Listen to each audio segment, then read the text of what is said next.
Hello and welcome to another episode of Legalese, our humble attempt at democratizing courts through legal journalism, simplifying what made legal headlines in the country in plain, simple English.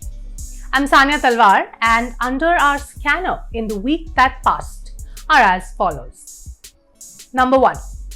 Roads should not be blocked for any reason whatsoever, says Supreme Court with reference to protesters at Delhi NCR borders.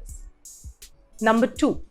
Union Minister gets arrested in Maharashtra for making a comment for Chief Minister Uddhav Thackeray, gets bail.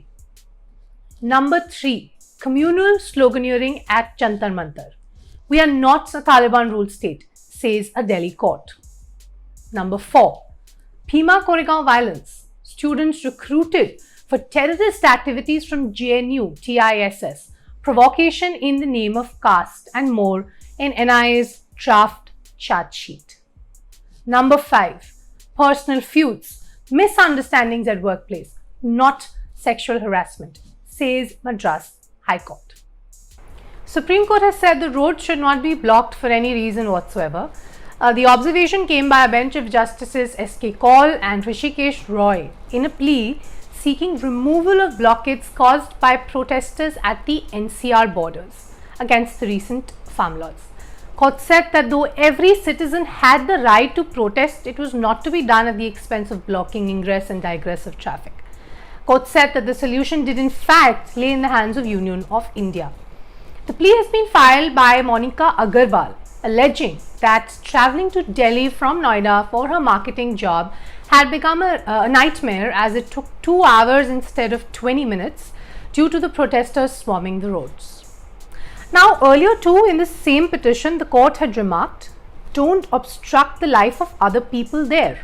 You may want to construct a village and you can do that, but not at the cost of others' inconvenience. The protests are still continuing, much to the inconvenience of many citizens.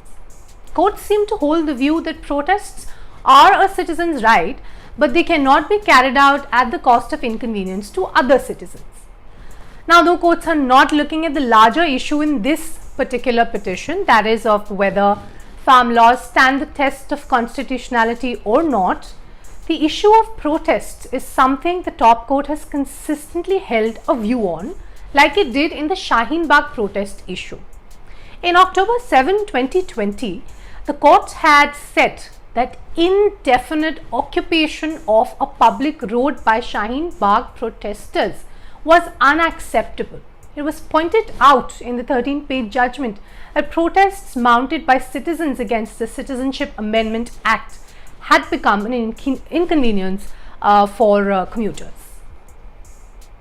On August 24, Union Minister Narayan Rane was arrested by Maharashtra police at Ratnagiri for a comment he made for the Chief Minister Uddhav Thackeray.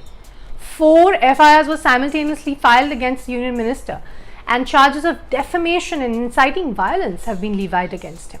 Now, this session court had rejected his plea initially, and the Bombay High Court's bench of Justice S.S. Shinde had refused to hear an urgent mentioning of his writ. It was on the same day, late evening, that a Raigarh court granted him bail, observing that the process of pre-arrest notice was not in fact followed under Section 41A CRPC.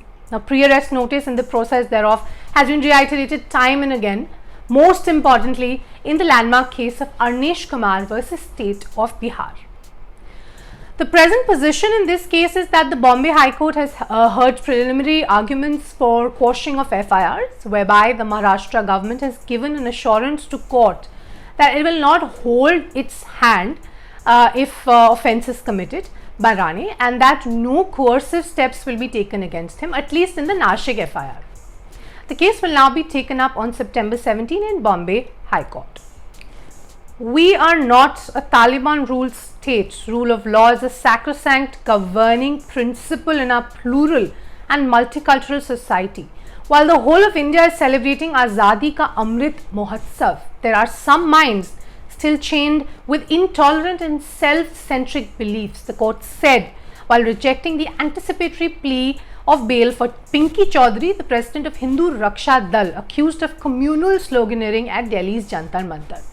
The court, while rejecting the plea, has said that it is evident from the video in question played before court during the proceedings that the transcript submitted that the same is impregnated with high-octane communal slurs and laced with inflammatory, insulting and threatening gestures.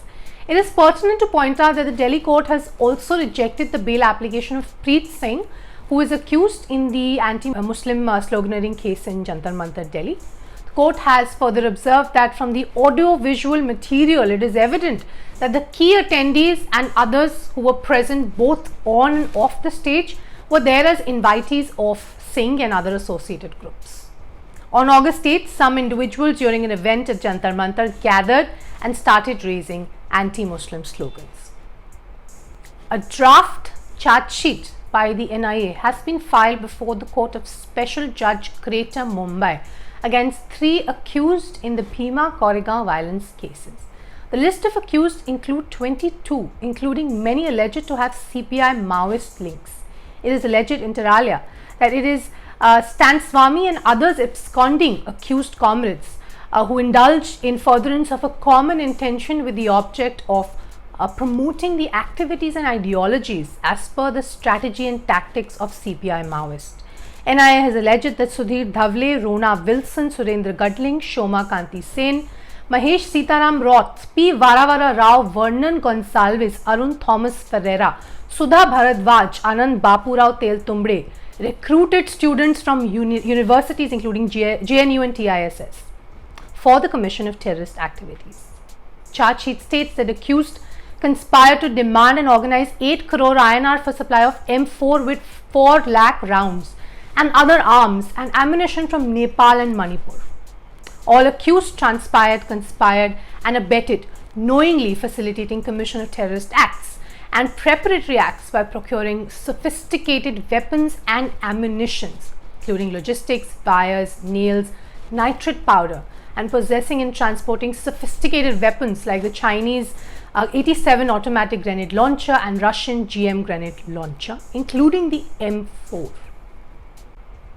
Personal feuds, misunderstandings at workplace, not sexual harassment, says Madras High Court, while setting aside Tamil Nadu's Women's Commission order directing Loyola College to pay rupees 64.3 lakh to a terminated female employee.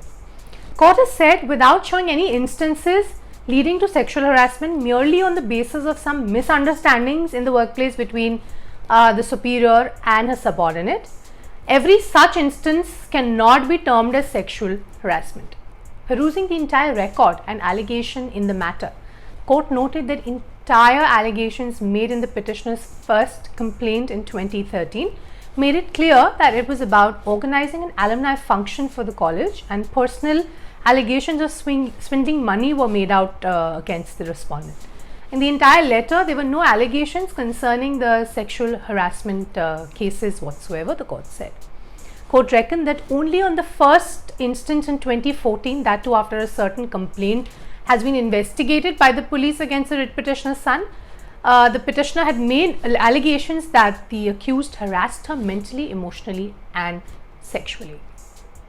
Thank you very much for watching this episode of Legalese. We'll be back next week. Stay tuned. Bye.